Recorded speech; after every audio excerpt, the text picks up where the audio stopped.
Hi guys, welcome back to Coffee with Kyra. I know this episode looks somewhat different. That's because I also want part of this podcast series to be sit-down talks between me and you guys. Sometimes I feel like I just want to sit down and have a face-to-face conversation instead of mics and a guest and, I don't know, between me and you. Just a little bit more intimate, which I like. I wanted to talk about my experience on Love Island games. I know there's a billion questions about it. Yes, I want to talk about Love Island on my channel for sure. It's the start of a lot of things for me, but it's not the main purpose of this channel. Promise I will hit you guys with more Love Island guests. When I got the call for Love Island games, I got it about a year before they even knew that it was actually going to be a show. They were like, hey Kyra, would you be interested in doing this kind of spin-off version of Love Island? I low-key had PTSD when they said it was a game.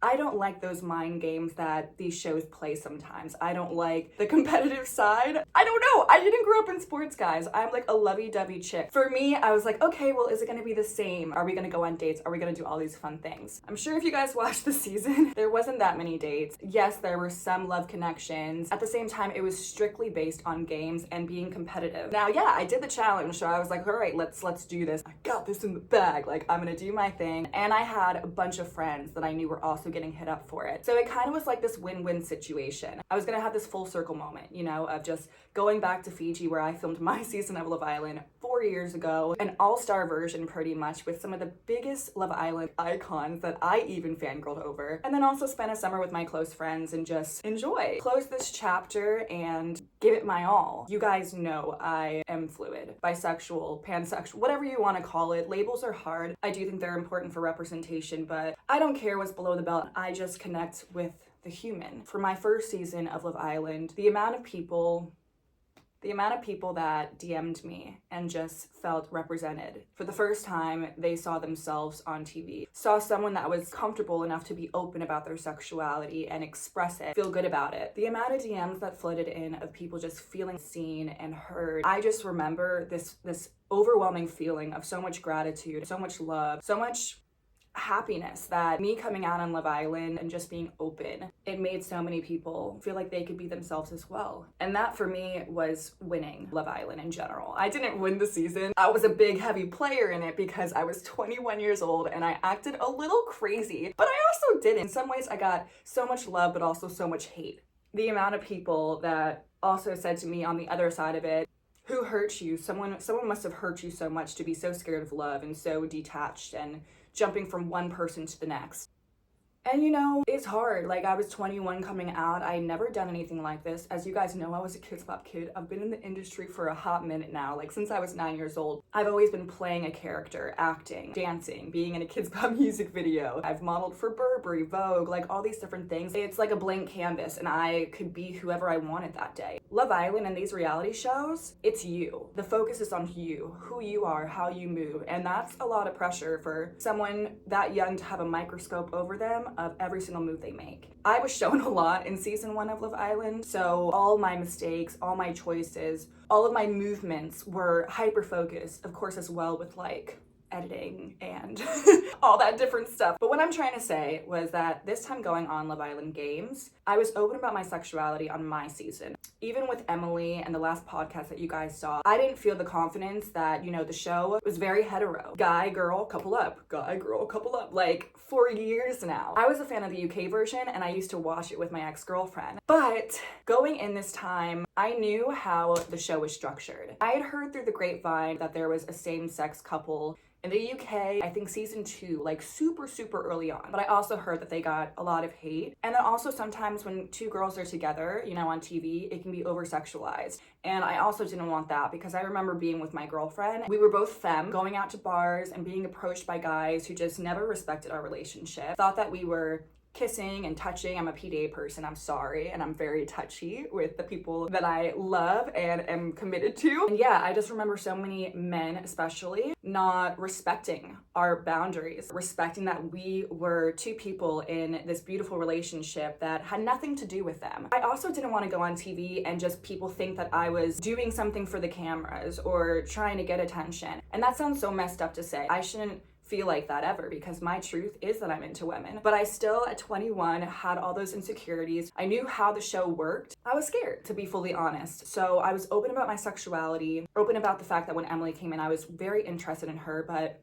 I guess I just didn't have the guts to fully be myself with that, like I said, microscope above me. But then with this season, 4 years later, feeling my best, honestly, I was in such a good place before this show. I was healing from this past relationship that in a way broke me completely. I always thought my first love would be the hardest breakup, because that's what everyone says. Honestly, my second breakup from Love Island with Cashel wasn't as bad. So I was like, okay, I'm never gonna go through that pain again. My most recent one broke me. So I had to do all of this rebuilding to the point that, you know, in a good way, I wasn't even the old Kyra anymore that I was. I had been broken down so much and made into such a shell of a human being that I had to rebuild, and it made a happier, healthier Kyra. Like, I don't know, I was reborn in a way that I just cared less about what people thought. I found it so important to be myself and to express myself, what I want, who I am. I think if you're being your authentic self, not everyone's gonna like you. I think it's actually the people that are fully loved and everything is perfect that you're like, dude, how is this real? Like, maybe not though, that's me being judgy. But I feel like if you're being your true self and you're being super authentic, you're not gonna be everyone's cup of tea. Going into this show, I told the producers, I think the first time we sat down, I was like, obviously y'all know. I've dated more women than men, but in general, I like it all. Like, y'all know that at this point. I've also been on several other shows. A lot of people don't know this was my 7th show. Since my season of Love Island, I've dated men and women on these shows, because every single time I've walked into that door, I simply demand the fact that if you want me, Kyra, on this show, you're going to have full Kyra, and I'm not going to fit in some cookie cutter box of what the show wants for me, what the producers want for me, what anyone wants for me. I'm going to be me. So if you're putting me on this show, you get it, you know? The producers were like, yeah, we want you, so be you. Walking into that villa, I had no clue if I was gonna go for a guy or a girl, because I don't think like that. I was like, you know what? I'm going to go in there and talk to everyone. You know, obviously I ask people their sexuality. A lot of girls that go on these shows are just into guys, and that's fine. That's why I'm also like, let's make a bi or fluid Love Island. Like, guys, if we all get together, we can do it. But yeah, I walked into that villa knowing I had full reins to be myself. Of course, thoughts and insecurities came in here and there. Of course, I'm human, but at the same time, I remembered also what me being myself did for so many people on my season of Love Island. And I take that very seriously. I know growing up, I did not see me.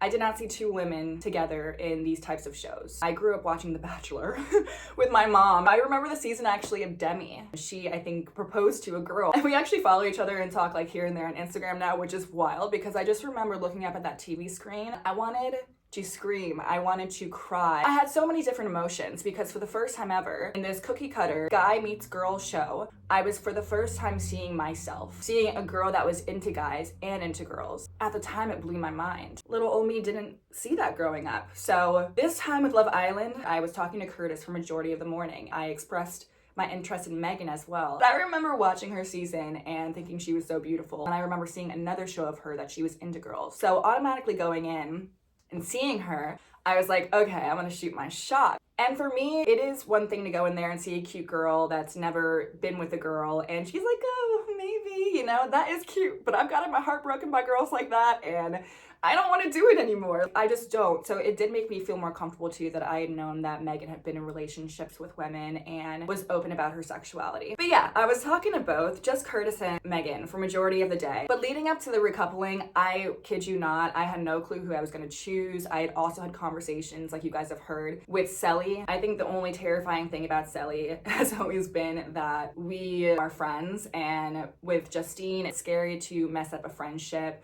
or to just make stuff messy. The producers didn't show that in there, but we had a conversation where we're like, okay, we're finally going to try it. As things went on, it just didn't happen. I think with me and Selly, fear always seeps in, always waiting for the other to be like, okay, you know, but I don't know. That's a whole different story. But yeah, I had no clue. Curtis and I had so much in common. And then Megan just had this mystery to her. She was kind of letting me in, but not. And of course that is desirable. That's kind of where I was like, this is intriguing. I want to see what's up. So I matched up with Megan, and we were the first same-sex couple in USA Love Island history, because this was technically a US production.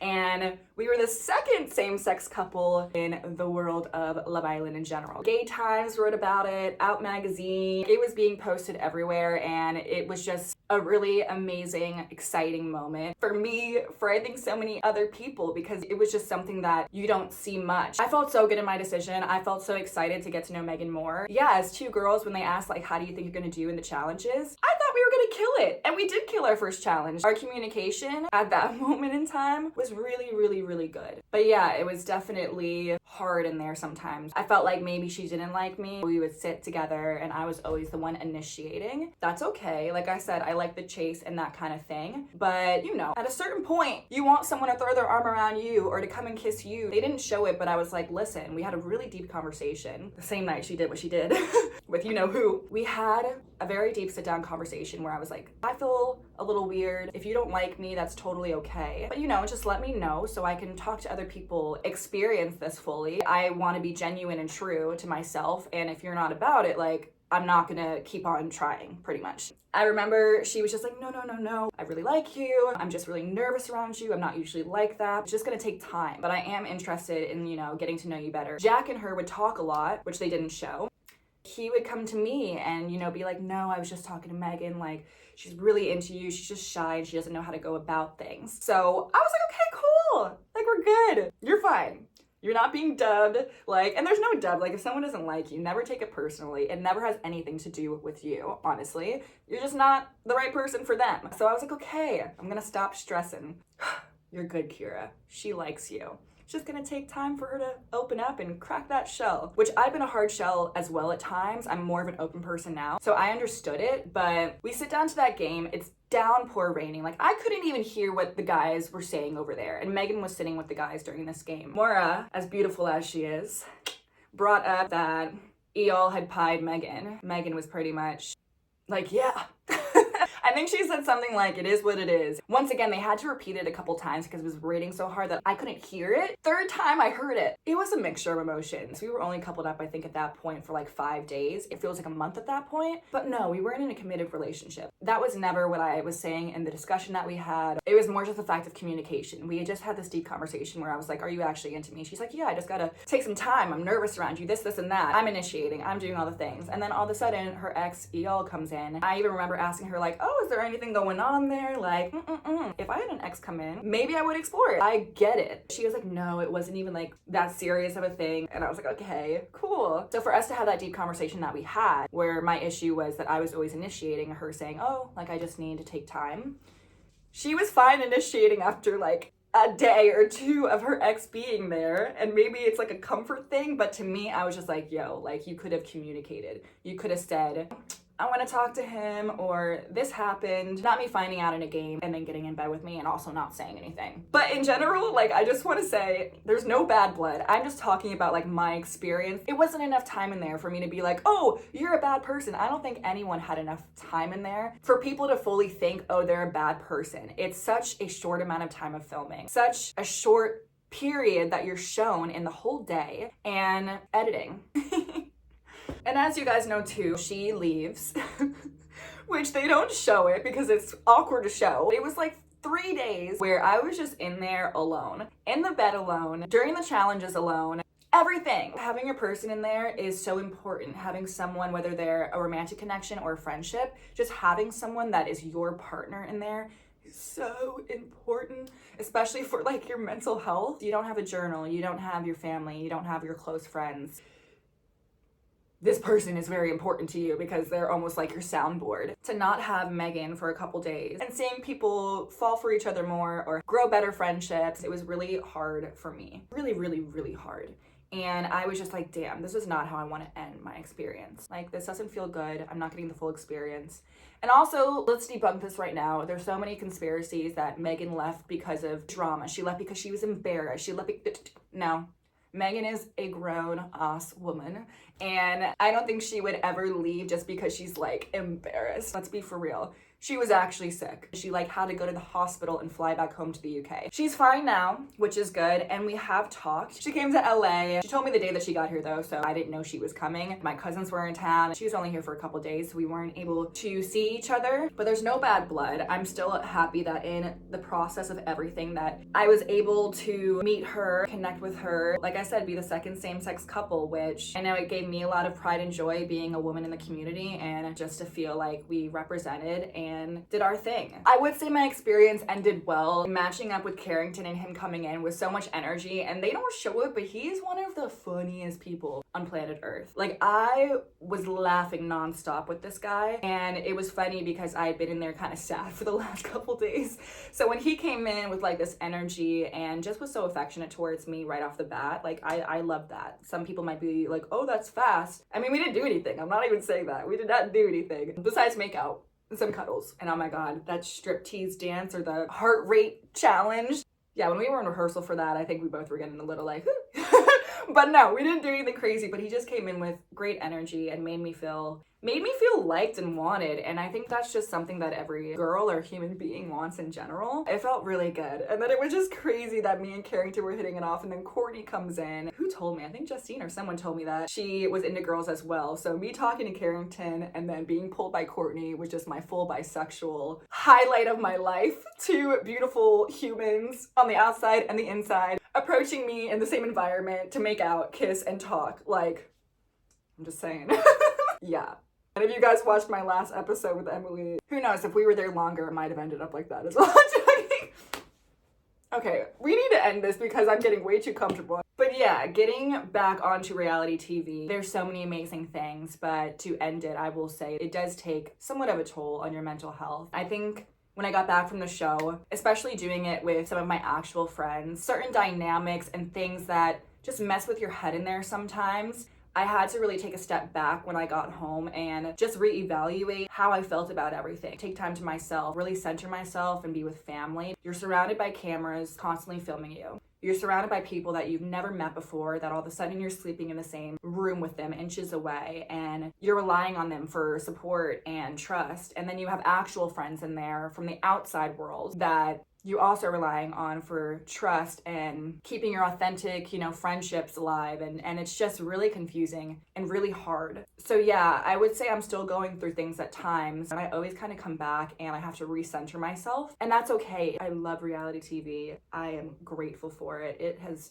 opened up so many doors for me and has made me a better person in general. I won't lie and say that, yeah, coming back from this one, I've just had to take some time to myself, pour into my own cup. And we can talk more about that as well in one of these like little sit down videos. But if you've made it this far, I love you guys. If you have more questions about this, put it in the comments below. The next episode will be our normal setup podcast, and it will be with a very, very special guest. Thank you guys so much for watching. Like, subscribe, comment. If you want to stay up to date with updates from my life and random sit-down talks, mental health check-ins, reality TV, sexuality, and all these different things, I'm excited to go on this journey with you guys. I love you, and I will see you guys in the next episode.